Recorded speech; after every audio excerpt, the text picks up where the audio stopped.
In this video tutorial, we will look at the limit stage, which allows us to put in constraints such as minimum and maximum values for properties.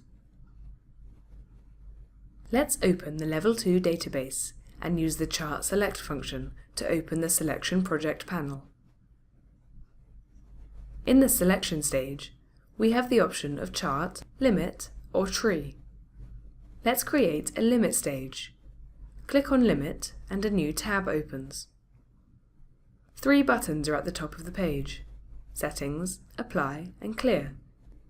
A list of properties are displayed underneath. For further support, follow the link here to online help, or here to online video tutorials. Note that in the limit stage, we can find 3 types of attribute. Numeric attributes use numeric limits such as maximum, minimum, or range values. Discrete attributes enable us to select discrete values from a list. More than one value may be selected. Logical attributes are attributes which accept true or false data. So, let's go ahead and specify our criteria for a limit stage. Let's take a look at the mechanical properties by clicking on the header. If we want to know more about a property, for example, fracture toughness, we can explore more by clicking on the name. The science note for that property will open. There is a bar chart icon here, which gives us the typical values of the property for different classes of material. We can see the typical fracture toughness values. On the left of the chart we have brittle materials, and on the right we have tough materials. Let's choose materials with a fracture toughness greater than 10. We will enter our minimum value here to remove any material with a value below our limit. Let's press Apply and see the materials which pass the selection stage in the results. If we want to apply additional limits, we can either create a new limit stage, or we can enter additional constraints in this stage.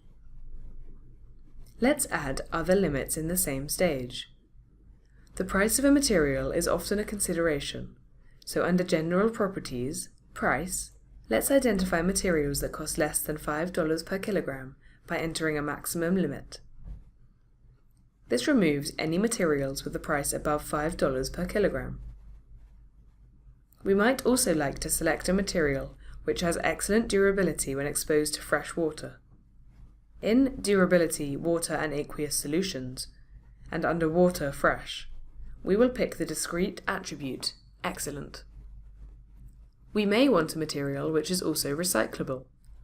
Under Material Recycling, Energy, CO2 and Recycle fraction, we can do this by ticking the logical attribute Recycle.